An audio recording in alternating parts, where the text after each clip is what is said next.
Assalamualaikum Bunda. Di sini aku mau ngasih sedikit tips bagaimana cara mengatasi bayi yang sedang mengalami flu dan batuk. Tips pertama, Bunda harus menidurkan sang bayi dengan posisi kepala jauh lebih tinggi dibandingkan badannya.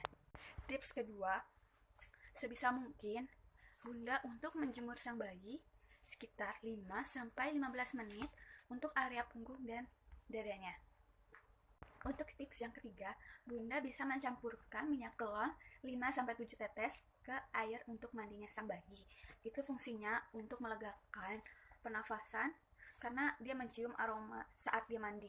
Itu bisa mengeluarkan lendir-lendir dalam hidung bayi Anda, bayi Bunda. Yang keempat, Bunda bisa membalurkan balsam bayi seperti yang aku punya ini. Ini namanya Transformin. Ini balsam khusus untuk bayi yang fungsinya untuk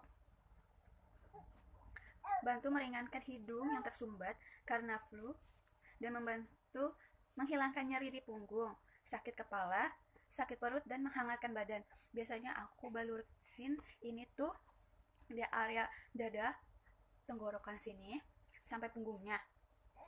Ini tuh bisa ditemuin di apotik, cuman di apotik. Ya, kisaran harganya sekitar 48.000 sampai 50.000. Tips kelima, Bunda harus sesering mungkin untuk menyusui sang bayi. Baik itu minum ASI langsung atau bayi yang minum susu formula, dia harus lebih sering. Karena untuk mengeluarkan rahaknya itu, biasanya bayi tidak bisa mengeluarkan sendiri seperti orang-orang dewasa lainnya. Jadi dia harus dipacu dengan meminum minuman ASI atau susu formula yang lebih banyak. Ketika dia muntah, itu akan mengeluarkan lendir-lendir rahaknya. Jadi harus sesering mungkin untuk disusui ya Bun. Tips yang terakhir, sering-sering dipeluk ya Bun bayinya supaya dia cepat sembuh karena dia merasakan kasih sayang yang lebih dari Bunda. Terima kasih udah menonton video kami. Assalamualaikum. Jangan lupa subscribe dan like ya.